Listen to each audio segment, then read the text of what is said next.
जय हिंद। आप सभी को देखिए, इस वीडियो में हम देखेंगे एमपी जेल प्रहरी और फॉरेस्ट गार्ड की जो हाल ही में संयुक्त भर्ती परीक्षा चल रही है, उसमें से अब तक की सभी शिफ्टों में अंग्रेजी विषय यानी कि इंग्लिश के पूछे गए सभी क्वेश्चनों का निचोड़ लगभग 20 से 25 क्वेश्चनों का हम डिस्कशन करेंगे। तो जिनका भी आगे आने वाले शिफ्टों में एग्ज़ाम बचा हुआ है, उनके लिए ये वीडियो काफ़ी इम्पोर्टेंट होने वाला है, क्योंकि यहाँ पे जो जो टॉपिक के क्वेश्चन पूछे जा रहे हैं बार बार, उनका भी हम डिस्कशन करने वाले हैं। तो वीडियो में शुरू से लेकर अंत तक आपको बने रहना है। हम पहले क्वेश्चन से शुरू करेंगे। पहला क्वेश्चन आपके सामने है कुछ इस तरह से कि select the correct passive voice of the given sentence. ठीक है, यानी कि आपके पास एक सेंटेंस दिया हुआ है ये नीचे, और इसको आपको पैसिव वॉइस के लिए 4 ऑप्शन आपके पास बताए हुए हैं। इनमें से कौन सा ऑप्शन राइट होगा वो आपको बताना है। देखो, सबसे पहले अपन इसका एक्टिव फॉर्म पढ़ लेते हैं। क्या लिखा है? Did any one inform you about the change schedule. कहने का मतलब ये कि कोई आपको, यहाँ पे इसका अगर अर्थ निकालूं तो ये निकलता है कोई आपको जो आपका शेड्यूल चेंज हो गया उसके बारे में इन्फॉर्म किया है या नहीं। ठीक है, अब इसका आप पैसिव वॉइस कैसे बनाओगे? सबसे पहले आप ये देखोगे कि इसमें हेल्पिंग वर्ब क्या लिखी है। तो यहाँ पे चेंज्ड है, about the change the schedule की बात कर रहा है। तो यहाँ पे आपका हेल्पिंग वर्ब क्या है? डिड है। अगर डिड हेल्पिंग वर्ब आपकी लगी हुई है, इसका मतलब आपका ये जो सेंटेंस है कौन से टेंस की बात कर रहा है? तो ये आपकी बात कर रहा है डू और डिड। डू लगता है आपका प्रेजेंट में और डिड लग जाता है आपका पास्ट इंडेफिनिट टेंस में। तो वाक्य जो है आपका एक्टिव वॉइस है पास्ट इंडेफिनिट टेंस का। जब कभी भी आपका एक्टिव वॉइस पास्ट इंडेफिनिट का होता है तो उसका पैसिव कैसे बनाते हैं? तो एक्टिव का जो आपका पैसिव बनता है वो आपका किस प्रकार से बनेगा? वो आपका बनेगा वाज और वेयर हेल्पिंग वर्ब के साथ, और वाज और वेयर जो हेल्पिंग वर्ब आपकी होती है ये आपकी पास्ट कंटिन्यूअस टेंस की हो जाती है। ठीक है, तो यहाँ पे इस चीज़ों को अप्लाई करना है। तो अब ध्यान से देखोगे तो अब पास्ट की हेल्पिंग पर वाज और वेयर होती है, तो ऑप्शन को अगर देखोगे तो वाज वेयर केवल 2 ही ऑप्शन मिल रहा, ऑप्शन नंबर 1 और ऑप्शन नंबर 2 में। ठीक है, तो ऑप्शन नंबर 1 या 2 इसका आंसर हो सकता है। लेकिन इसके अलावा और चीज़ें आपको क्या ध्यान में रखनी है? इसके अलावा आपको और चीज़ ये ध्यान में रखनी है। देखो, सेकंड वाले सेंटेंस के पढ़ोगे तो वेयर यू बीइंग लिखा है, और बीइंग जो है हमेशा कंटिन्यूअस एक्टिव वॉइस अगर आपका कंटिन्यूअस में होता है तब बीइंग लगाते हैं। ठीक है, किसी भी टेंस में पैसिव बनाते समय।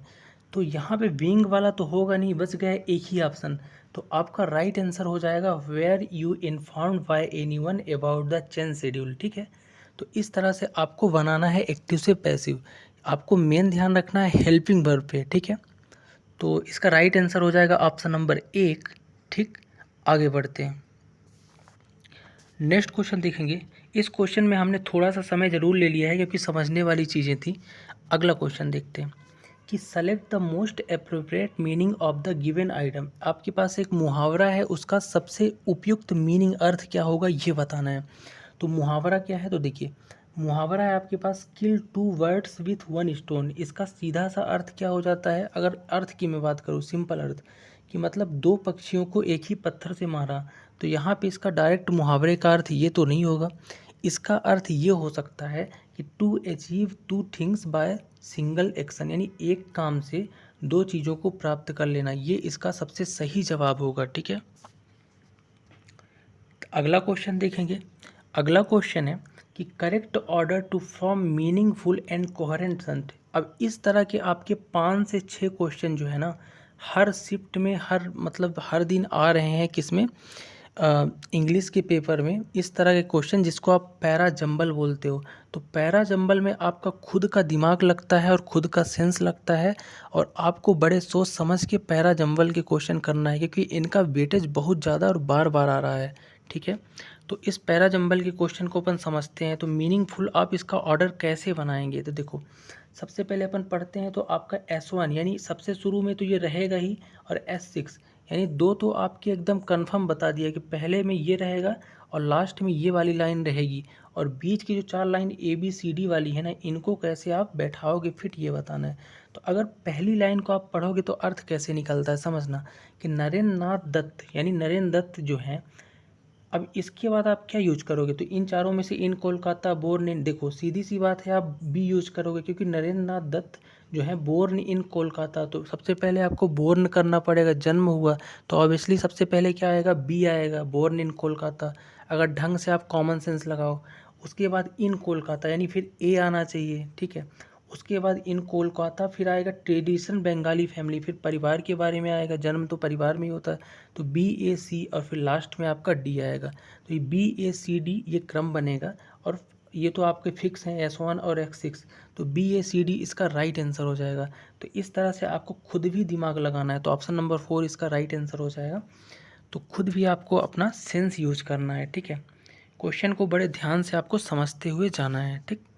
अगला देखेंगे कि select the correct direct form of the given sentence. देखो यहाँ पे मैं आपको बता दूं कि लगभग 14 से 15 क्वेश्चन जो आ रहे हैं ना, केवल 3 ही टॉपिक से आ रहे हैं। किससे?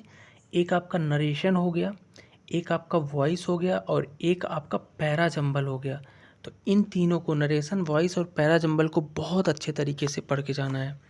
तो इस क्वेश्चन को देखते हैं, ये क्या बोल रहा है कि डायरेक्ट फॉर्म जो है ना आपको सेलेक्ट करना है। आपके पास इनडायरेक्ट स्पीच दिया है और 4 ऑप्शन में से डायरेक्ट स्पीच बताना है। इनडायरेक्ट स्पीच को पहले मैं पढ़ लेता हूँ, क्या लिखा है, Hitesh told me that I had solve the puzzle the previous day. ये आपके पास इनडायरेक्ट स्पीच है, इसका डायरेक्ट स्पीच बनाना है चारों ऑप्शनों में से।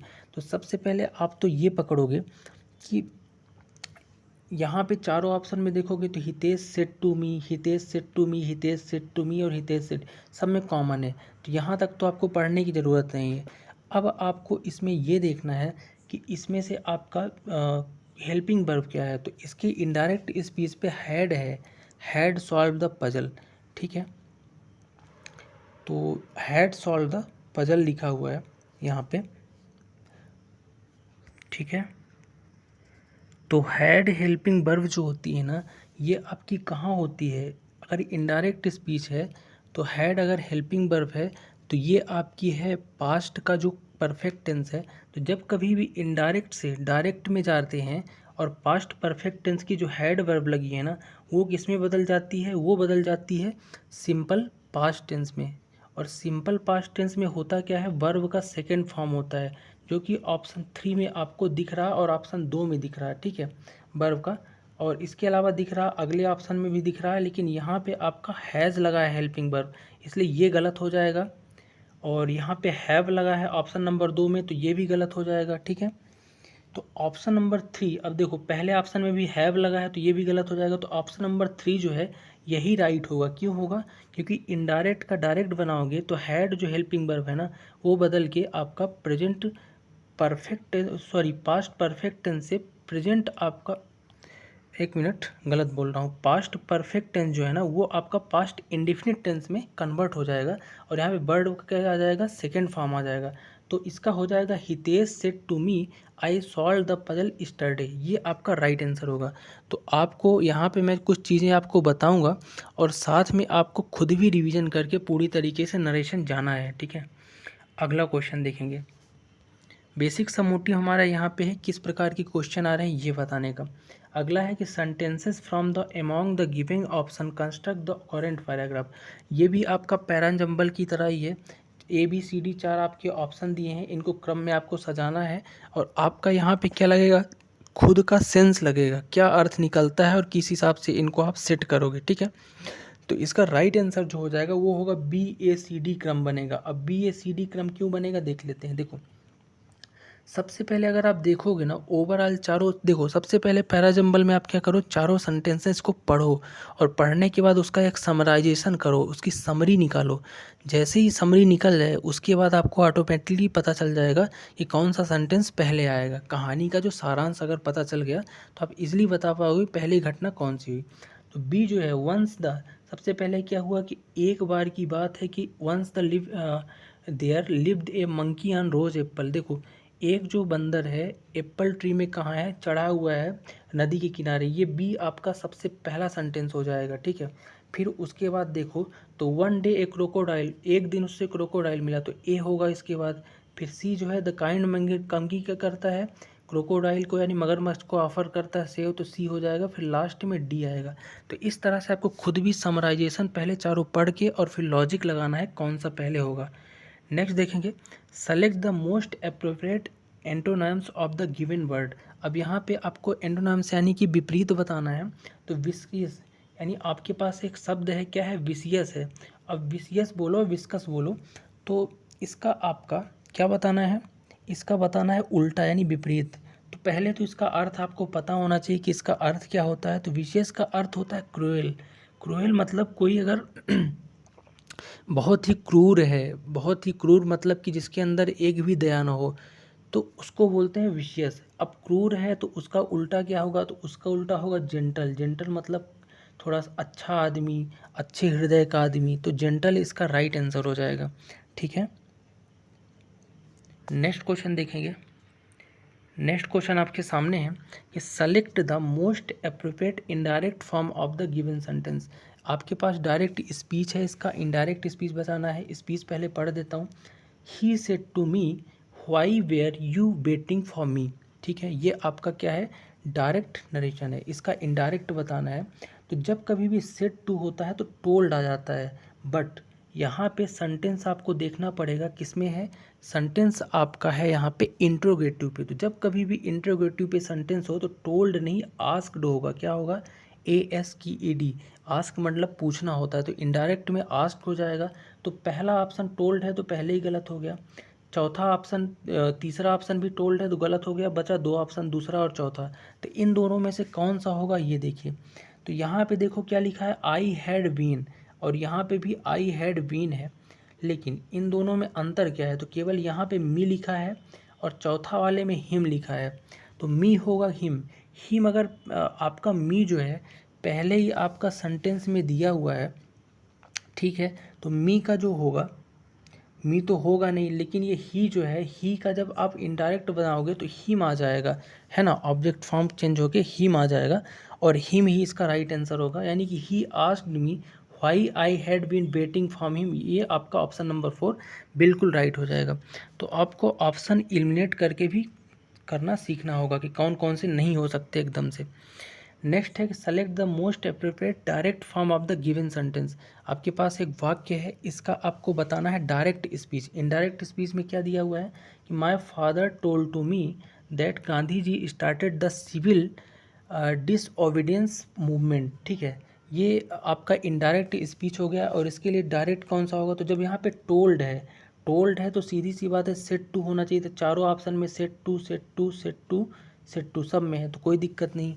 आगे बढ़ते हैं, क्या लिखा है, the Gandhi ji started the civil disobedience movement. ठीक है, तो इसका जो राइट आंसर आपका हो जाएगा, ये आपका हो जाएगा option number 3, my father said to me Gandhi ji had started the civil disobedience movement. ये आपका राइट आंसर हो जाएगा, क्योंकि यहाँ पे स्टार्टेड ही रहेगी आपकी क्या, वर्ब, और साथ में आपका हैड इसमें से जुड़ा रहेगा। अब हैड क्यों जुड़ा रहेगा, ये स्पेशल कंडीशन है, क्योंकि ये जो चीज़ें हैं ना, ये चीज़ें हिस्ट्री यानी पास्ट की बता रहा।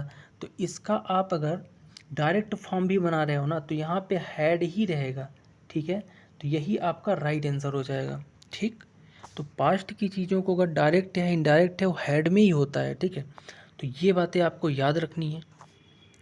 नेक्स्ट है select the miss spelled word, यानी जिसकी स्पेलिंग गलत है वो वाला आपको शब्द इसमें से बताना है। तो ध्यान से देखो, तो इसमें से लग्जरियस जो है ना, इसकी स्पेलिंग गलत है। ठीक है, लग्जरियस होना कैसे चाहिए, LUXURIOUS होना चाहिए, लेकिन लिखा क्या है, RIUS लिखा है। RIOUS होना चाहिए। ठीक है, लास्ट में LUXURIOUS, तो ओ यहाँ पे मिसिंग है, बाकी आपके सही लिखे हुए हैं। ठीक है, ठीक, अगर मैं इनके अर्थ की बात करूं तो इनमें से ये जो लोडिंग लिखा है, इसका अर्थ क्या होता है, ठहरने का स्थान को बोलते हैं। ठीक है, अब अगला है आपका लिटरेचर, इसका अर्थ क्या होता है, तो इसका अर्थ होता है साहित्य। ठीक है, जो कहते हैं ना Hindi literature, English literature. Laboratory सबको पता है, प्रयोगशाला को लेबोरेटरी बोलते हैं। ठीक है, नेक्स्ट देखेंगे, डायरेक्शन दिया है, choose the correct answer from the given option. ठीक है, आपके पास एक एक सेंटेंस है, इसमें से आपको चारों में से यहाँ पे डॉट डॉट की जगह क्या आएगा ये बताना है। लिखा क्या है, if I dot dot harder I would have pass the exam. ठीक है, तो इसमें से सबसे जो बेस्ट बैठता है वो क्या बैठता है आपको बताना है। तो इसमें से हैड वर्कड ये आपका बैठेगा कि यानी if I had harder work harder I would have pass the exam.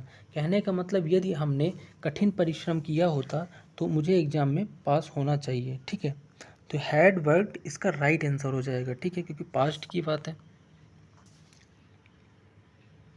Next है 11वां नंबर क्वेश्चन आपके सामने है कि select the one which express the same sentence in passive और एक्टिव वॉइस। अब यहाँ पे ये नहीं बताया है कि जो सेंटेंस दिया है एक्टिव वॉइस में या पैसिव में, लेकिन 4 ऑप्शन दिया है और जिसमें भी सेंटेंस है उसके अपोजिट, एक्टिव में है तो पैसिव, पैसिव में है तो एक्टिव बताना है। सेंटेंस पढ़ता हूँ, क्या लिखा है, a lion may be helped even by a little mouse. अब बाय शब्द जुड़ा है तो सीधी सी बात है क्या होगा, पैसिव वॉइस होगा। क्या होगा, पैसिव वॉइस। ठीक है, अब इसका चारों में से एक्टिव वॉइस आपको बताना है तो कौन सा होगा। तो देखो इसमें से एक्टिव वॉइस में होता क्या है, आपका सब्जेक्ट सबसे पहले आ जाता है तो माउस जो है सबसे पहले आएगा, लेकिन इसमें से ए लिटिल माउस नहीं होगा। सबसे पहले यहाँ पे इवन शब्द आएगा। क्या आएगा, इवन शब्द। यहाँ तक कि बोलते हैं ना, यहाँ तक कि माउस भी यानी कि चूहा भी हेल्प, चूहा को भी हेल्प करना चाहिए किसकी, शेर की। तो इवन ए लिटिल माउस में हेल्प ए लायन, ये आपका राइट आंसर होगा। ठीक है, ऑप्शन नंबर 4 इसलिए नहीं होगा क्योंकि मैं करना चाहिए, ought to करना ही चाहिए, ये चीज़ें नहीं होगी। ought to तो आपका उसमें आ जाता है एक तरह से कि नैतिकतापूर्ण बात में। तो ऑप्शन नंबर 2 इसका सुटेबल होगा। नेक्स्ट देखेंगे, आपका फिर से पैरा जंबल आ गया है, rearrange the part of sentence correct order. अब आपके पास ये लिखा हुआ है 4 PQRS क्या दिए हैं, पैरा जंबल सेट करने के लिए दिए हैं। अब इसमें से पहले स्टार्टिंग वर्ड दिया हुआ है रिसर्च हैज़। अब रिसर्च हैज़ के साथ सबसे पहले क्या जुड़ेगा, तो यही आपको यहाँ पे दिमाग लगाना है। तो रिसर्च हैज़ के साथ जो सबसे पहले जुड़ेगा ना, वो जुड़ेगा आपका आर। क्यों जुड़ेगा, research has also linked moderate, यानी सबसे पहले आर जुड़ेगा। रिसर्च हैज़ सबसे फिट हो रहा, आल्सो लिंक्ड मॉडरेट। फिर उसके बाद अगर मैं बात करूँ तो क्यू जुड़ेगा, लिंक्ड मॉडरेट कॉफ़ी कंजम्पशन। ठीक है, तो आर फिर क्यू हो जाएगा। फिर इसके बाद आपका पी होगा टू ए लॉन्गर। फिर लास्ट में होगा लाइफ स्पैन। इस तरह से आपको दिमाग लगाना है, यानी कि इसका जो राइट हो जाएगा सेंटेंस क्या बनेगा, research has also linked moderate, ठीक है, coffee consumption to a longer life span. ठीक है, तो इस तरह से इसका जो राइट आंसर हो जाएगा RQPS, ऑप्शन नंबर 3। तो इस तरह से पैरा जंबल में आपको थोड़ा सा दिमाग लगाना है। नेक्स्ट देखेंगे 14 नंबर क्वेश्चन है कि select the option that express the given sentence in indirect speech. अब डायरेक्ट स्पीच दिया है, इनडायरेक्ट स्पीच में इसको बताना है। तो कैसे बताओगे आप, देखो सबसे पहले अपन स्पीच को पढ़ते हैं। She said I will help you only if I see that you are trying hard enough. देखो इसमें से आप देखोगे क्या लिखा है, शुरू में सेड लिखा है।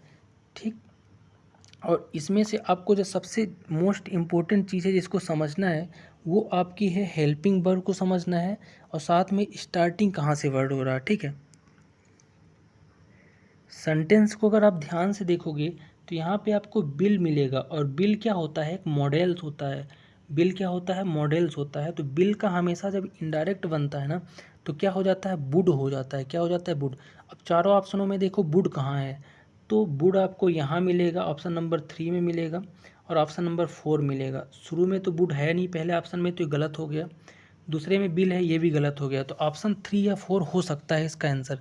ठीक है, इसके बाद अब आगे अगर आप देखोगे, she said that she would help me only if I saw me trying hard enough. ठीक है, नेक्स्ट अगर फोर्थ ऑप्शन की मैं अगर बात करता हूँ यहाँ पे, एक सेकंड, हाँ बिल का वुड होगा। फोर्थ ऑप्शन में क्या लिखा हुआ है, यहाँ पे थोड़ा सा ऑप्शन थोड़ा थोड़ा दिख रहे हैं। तो यहाँ पे लिखा हुआ है only if she sees you trying hard enough. यहाँ पे भी वही चीज़ है। तो यहाँ पे सीज है और यहाँ पे सा है, तो होना क्या चाहिए आपका, सा होना चाहिए। क्यों होना चाहिए सा, क्योंकि चीज़ें हैं ना सी करने की बात कर रहा है। अब सी का सा हो जाएगा आपका, यहाँ पे टेंस आपका हेल्पिंग वर्ब टेंस चेंज हो जाएगा, तो यहाँ पे सा होना चाहिए। तो ऑप्शन नंबर 4, पहले तो आप बिल का वुड देखोगे, मॉडल ये होगा, 2 ऑप्शन तो पहले ही हट गए, पहले दूसरे, और फिर सा को देखोगे, ठीक है। तो ऑप्शन नंबर 3 इसका राइट होगा। तो छोटी छोटी बातों को देख के आप ऑप्शन एलिमिनेट करके राइट आंसर दे सकते हो, ठीक है। नेक्स्ट है select the one which best express the same sentence in passive और एक्टिव वॉइस। अब यहाँ पे सेंटेंस है, एक्टिव पैसिव क्या है मुझे नहीं पता, जो भी है उसका अपोजिट बताना है। एक्टिव है तो पैसिव, पैसिव है तो एक्टिव बताना है। देखो पढ़ता हूँ, all the decisions taken today at the meeting have to be observe by the members. ये आपके पास क्या है, वॉइस है। अब बाय लगा है, ऑब्जर्व बाय द मेंबर्स, तो ये आपका पैसिव वॉइस हो जाएगा। तो इसका एक्टिव चारों ऑप्शनों में से बताना है, ठीक है। तो अगर मैं इसकी एक्टिव की बात करूं, इसका राइट आंसर क्या हो जाएगा, इसका राइट आंसर हो जाएगा ऑप्शन नंबर 3। क्या लिखा हुआ है option number 3, the member have to observe all the decision taken today at meeting, ठीक है। कि आपका राइट आंसर हो जाएगा। सीधी सी बात है कि ऑब्जेक्ट जो है ना, ये आपका सब्जेक्ट में बदल जाएगा और हैव टू रहा आएगा और observe all decision to the taken meeting, ठीक है। नेक्स्ट देखते हैं, क्वेश्चन नंबर 16 आपके सामने है कि select the one which best express the same sentence in passive और एक्टिव वॉइस। ये भी एक्टिव और पैसिव का रिपीट क्वेश्चन है, जिसको आपको खुद बताना है। देखो ऑल द डिसीजन, ये रिपीट हो गया है क्वेश्चन। नेक्स्ट है select the most appropriate antonyms of the given word, यानी विपरीत बताना है एंटोनिम्स। शब्द क्या है, हैस्टी। हैस्टी आपके पास शब्द है, तो पहले आपको हैस्टी शब्द का अर्थ समझना पड़ेगा, होता क्या है हस्टी या हस्टी। तो इसका अर्थ क्या होता है पहले ये जानना है। तो कोई चीज़ बहुत ही स्पीड या बहुत तुरंत करना, कोई चीज़ बहुत जल्दबाजी में करना, उसको बोलते हैं हैस्टी। अब इसका एंटोनिम्स यानी उल्टा बताना है, तो इसका उल्टा होगा काशियस। तो कैसियस जो होता है सावधानी पूर्वक करने वाला या सावधानी से कुछ करने वाला, तो इसका उल्टा क्या हो जाएगा, कैसियस, ठीक है। नेक्स्ट देखें, क्वेश्चन नंबर 17 आपके सामने है। देखो ये भी आपका किसका है, पैराजंबल का है। तो पैराजंबल के 5 से 6 क्वेश्चन आ रहे हैं। तो मैं आपको पहले ही बता चुका हूँ, 22 नरेशन और पैराजंबल कर लोगे तो 15 नंबर आपके पक्के हैं, ठीक है। ये भी पैराजंबल है, आपको दिमाग से इसको भी करना है। तो ADBC इसका क्रम बनेगा, ये आपको खुद से बनाना है। एक्चुअल में इसको इसलिए छोड़ रहा हूँ क्योंकि पैराजंबल्स ही हैं। नेक्स्ट है direction, in the following question of the given alternative choose the one which express meaning of the given word. अब ये जो है आपका एक शब्द दिया हुआ है और उसका मीनिंग यानी सिनोनिम्स टाइप का बताना है। WRATS रेत जो है ये शब्द है, इसका क्या होगा, मीनिंग बताना है, करेक्ट मीनिंग क्या होगी इन चारों में से। तो सबसे पहले जान लेते हैं रेत का अर्थ क्या होता है। तो इसका अर्थ ये होता है तेज गुस्सा या रोष, तेज गुस्सा या रोष बोलते हैं, और एंगर मतलब भी गुस्सा होता है। तो यही आपका राइट आंसर हो जाएगा। नेक्स्ट है 19वां, give the synonyms of the following words, यानी समानार्थी बताना है। इंश्योर, इंश्योर का समानार्थी, तो पहले इंश्योर का अर्थ समझ लेते हैं क्या होता है। तो इंश्योर का अर्थ क्या होता है, तो इंश्योर का अर्थ होता है कि कोई चीज़ों को श्योर करना, ठीक है। और ये फिर कह सकते हो कि जो चीज़ें आपको पूरी तरीके से पता हो, पक्का, ठीक है। तो कन्फर्म भी होता है इंश्योर की तरह ही सिनोनिम्स, तो कन्फर्म इसका राइट आंसर हो जाएगा।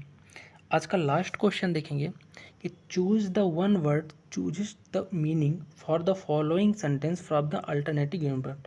अब इसकी मीनिंग बताना है आपको। टू डिस्ट्रॉय कम्प्लीटली शायद फ्रेज की तरह है या फिर वन वर्ड की तरह बोल सकते हो कि टू डिस्ट्रॉय कम्प्लीटली।